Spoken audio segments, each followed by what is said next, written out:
আপনার পরিচয় কি? আপনি কোন ক্যাটাগরির? এই প্রশ্নের উত্তরটাই কি আপনার ভবিষ্যৎ ঠিক করে দেবে? পশ্চিমবঙ্গে ওবিসি সংরক্ষণ নিয়ে চলছে চরম বিতর্ক। রাজনৈতিক মহলে একদিকে, আদালত অন্যদিকে, আর সাধারণ মানুষ পড়েছে ধোঁয়াশায়।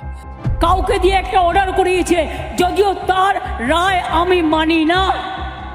একদিকে সংরক্ষণের দাবি, অন্যদিকে জাল ওবিসি সার্টিফিকেট বিতরণ। কাকে বিশ্বাস করবেন? কি হতে চলেছে এর ভবিষ্যৎ? কিভাবে এই বিতর্কের সূত্রপাত হলো? আদালত কেন হস্তক্ষেপ করলো? কারা আসল ক্ষতিগ্রস্ত?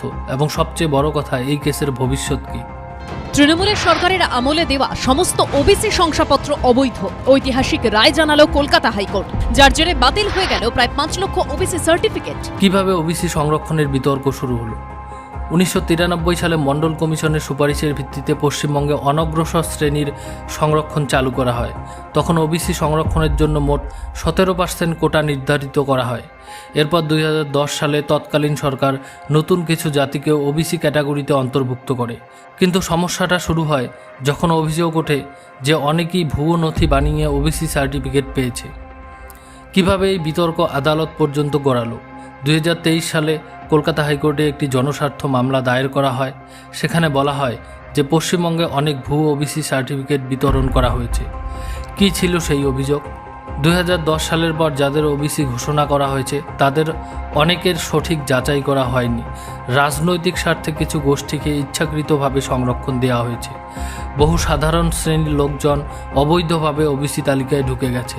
এই অভিযোগের ভিত্তিতে কলকাতা হাইকোর্ট সরকারকে ওবিসি সংরক্ষণ সংক্রান্ত নথি পেশ করতে বলে। আদালতের রায় ও এর প্রভাব।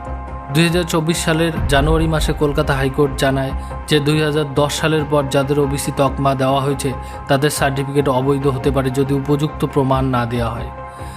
সরকারের বক্তব্য, আমরা যথাযথ প্রক্রিয়া মেনেই ওবিসি তালিকা তৈরি করেছি, সমস্ত তথ্য পরীক্ষা করে দেখানো হবে। বিরোধীদের মন্তব্য, সরকার রাজনৈতিক উদ্দেশ্যে এই সংরক্ষণ দিয়েছে এবং এর ফলে প্রকৃত ওবিসিরা বঞ্চিত হচ্ছে। এতে সবচেয়ে বেশি ক্ষতিগ্রস্ত হচ্ছে ছাত্রছাত্রী এবং চাকরি প্রার্থীরা। এতে সাধারণ মানুষের প্রতিক্রিয়া কী ছিল? তারা ওবিসি ক্যান্ডিডেট না, তাদের যেন জীবনটা এখানে নষ্ট না হয়ে যায়। যদি কোনো ওবিসি সমস্যা থাকে তাহলে অতি সত্বর এটা রাজ্যের ছেলে মেয়েদের মুখের দিকে তাকিয়ে পরীক্ষা নেওয়াটা দরকার না। এই কেসের ফলে হাজার হাজার মানুষ এখন অনিশ্চিত ভবিষ্যতের মুখোমুখি। তাহলে ভবিষ্যৎ কি?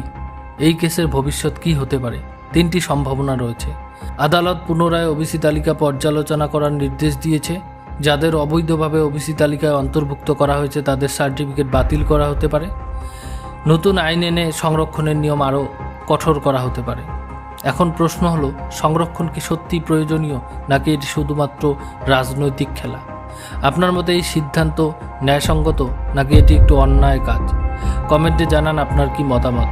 ভিডিওটি শেয়ার করবেন যাতে সবাই সচেতন হতে পারে। লাইক করুন এবং সাবস্ক্রাইব করুন।